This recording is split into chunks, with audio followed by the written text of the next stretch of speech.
Barr of Kentucky. Congressman, thank you so much for joining us today. So from your viewpoint, where do things stand this morning? Well, President Trump's engagement yesterday was absolutely critical, and only President Trump could have brought the level of unity that we have right now. I credit the president's involvement, his proactive involvement. And this legislation is transformational. It is historic. And for the life of me, I don't know why anyone, Democrat or the grandstanders, would vote against this bill. I think it's political suicide. Voting against this bill is voting for a $4 trillion tax increase. It's voting for increases on taxes on middle-income Americans. It's voting for tax increases on tips, tax increases on overtime.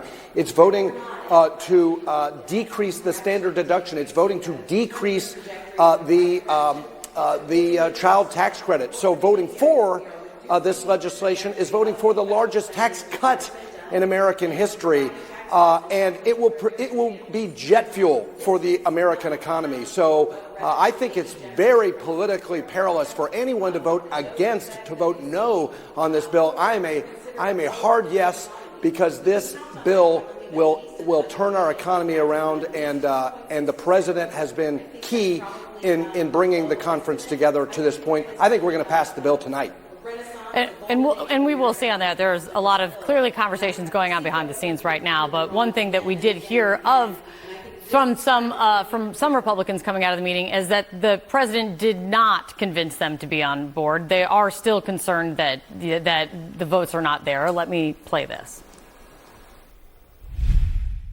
The president, I don't think, convinced enough people that the bill is adequate the way it is. I couldn't vote for this bill right now. I mean, it grows deficit spending right now. So it does raise the debt limit. We need to do that.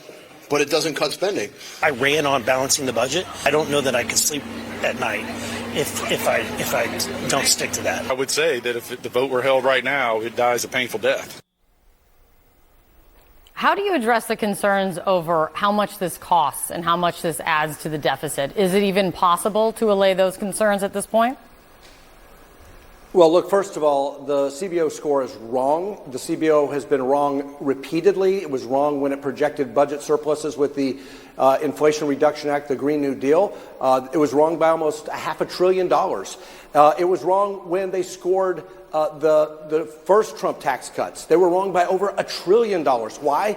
Because the CBO doesn't do this scoring dynamically. And what we know about this bill is it's jet fuel for the economy.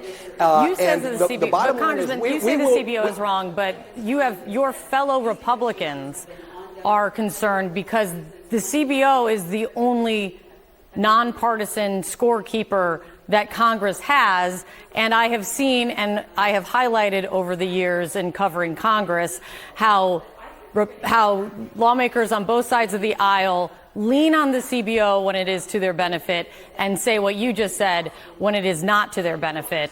So it is definitely used in a partisan way, though it is a nonpartisan arm, and their duty is to score these things. So you have Republicans in your conference who do not agree with you and who are very concerned about this adding $3.8 trillion to the deficit. Well, it won't. It won't. And I'll tell you why, Kate, because this is jet fuel for the economy. We will never get our debt and deficit under control. We will never balance the budget if we don't have robust economic growth. We have to grow this economy so fast. And I think with this bill, we will grow our economy over 4% GDP because of the massive stimulus that it will provide. We will never balance the budget if we do not grow the economy. And this bill will grow our economy so fast that what we owe starts to shrink relative to the overall size of the economy. With the other policies that we're putting into place, including... The concern with some of your colleagues, though, is that what you're looking at is 10 years out. And y'all might not even be in Congress 10 years from now. And a lot can change, as we can see, in a matter of 4. So one of the things, though, I want to ask you about from the CBO is in this analysis, it does say that in 2027, 2 years from now, the bill's combination of tax cuts and spending cuts is going to decrease the household resources of the bottom 10% of households by 2%. while increasing resources for the top 10% of households by 4%. So the wealthy will see an increase in resources. The least wealthy will see a decrease. You might not believe it, but again, are you wrong, concerned wrong, when that wrong, is... Wrong. I understand you think that is wrong. But let me ask you a question. Let me tell you what the facts are. If this is what the Congressional Let me tell you what the Budget facts Office is putting are. out, The and you have Congressional Budget Office is wrong. Congressman, Kate, I understand. Kate, Let me that's ask my wrong. question. Let me ask my question about it. Let me explain. I understand, Sure. but I'm going to I'll ask the tell you why question it's wrong. first. I'm going to ask the question real quick first. And I'm not really here to get in a fight. I want people at home to be able to hear us. You think it is wrong. You have Republican colleagues who this is what is concerning them and why they are not, right now, they are not a yes vote. So if you have fellow Republicans who are concerned that this is what they are going to have to face questions on going home, does that not give you any pause about what the result of this could be for you? No, in fact, I see more unity today, this morning, than ever before, and we are going to pass the bill.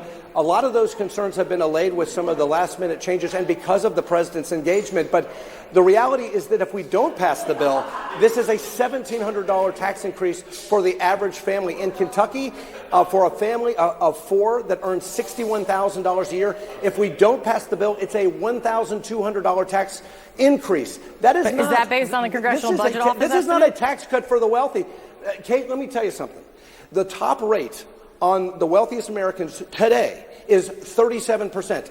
After we pass this bill, the top rate on the wealthiest Americans will be 37%. It's the same. The tax cut is targeted for the middle income of Americans and for small businesses. If we don't pass this bill, small Main Street businesses, pass-through entities will face a 23% tax increase. This is the largest tax cut in American history, and it's targeted to Main Street businesses, families. Families with kids will face a $500 tax increase. Those are middle-income families with kids. If we don't pass the bill, this expands the standard deduction by $2,000. It expands the child tax credit by $500 so here's a question. For with middle-income all of those Americans. Things you're listing out. All of this analysis about all of this analysis about this not being targeted to the lower and middle income Americans is just a lie. It's totally false. Something helps, important there. This helps average Americans. Something important there. You said the last minute changes. Would you support not pushing this through and voting on this today and giving this more time so you can explain all of these changes and maybe get more analysis so people can understand the actual impact of it? No, Kate, no. This is spin that's not correct. The bill worked through regular order, 12 different committees, the Ways and Means Committee, the Energy and Commerce Committee. The vast majority of the bill is done. There were two changes that are happening in a manager's amendment today that everyone is aware of that's bringing everybody together. And the president yesterday, his engagement was essential to bringing the SALT caucus on board, and the deal is done there, and bringing some of the Freedom Caucus members there as well. Remember, you cannot balance the budget, and this is my argument to some of my friends, and I'm a fiscal hawk as well. I understand as a member of the Financial Services Committee that the Moody's downgrade is a big deal and that we need to send a virtuous signal to investors in the Treasury market. That's why we need growth. Yes, we need fiscal discipline. Of course we do. That's why we need a rescissions package to codify some of the DOGE changes. That's why we need more reforms in spending. And we need to reverse some of the overspending that caused the inflation crisis under the Biden administration. Okay. But we have to have economic growth. This bill is jet fuel for the American economy. And if we don't do it, anyone who votes against this bill, whether you're a grandstander or a Democrat who votes against this bill, is voting for a $4 trillion tax increase, a tax increase on 68% of Americans. To me, that's political suicide. Credit the president for this one big, beautiful bill, which is going to save the country and put us on a rocket trajectory for the economy. Congressman Andy Barr, thanks for coming in.